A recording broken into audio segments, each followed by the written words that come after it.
Hello guys and welcome back into a new brand video. In today's tutorial, I'm going to show you how to check for trademarks on Etsy. So make sure to watch the video to the end and follow these simple steps. So basically for this video, we're just going to this Reddit. And from here, we are just going to see the tools that you can use as an Etsy seller to check for trademarks.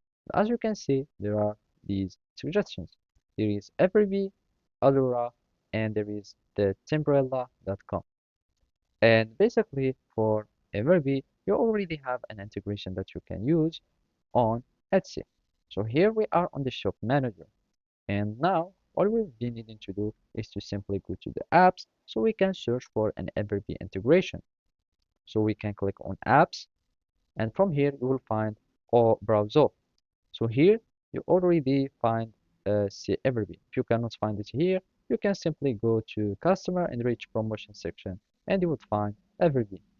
So let's just click on Everbee and you click on learn more, and basically you will be needing to create an account there and just sign in or sign up for free and just sign up with Etsy and just grants the access, and basically now you will be able to use Everbee.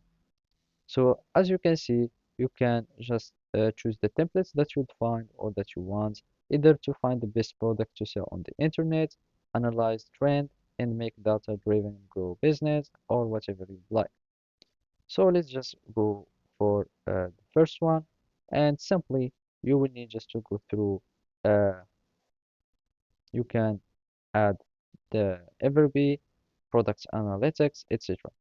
So from here you will find like either an Etsy calculator, and basically you would find a shop analyzer, and you can choose any shop. And basically here on the products analytics you can see if they are like trademark or whatever. So let's just go for example to on this product, and basically here you will find all the details of these uh,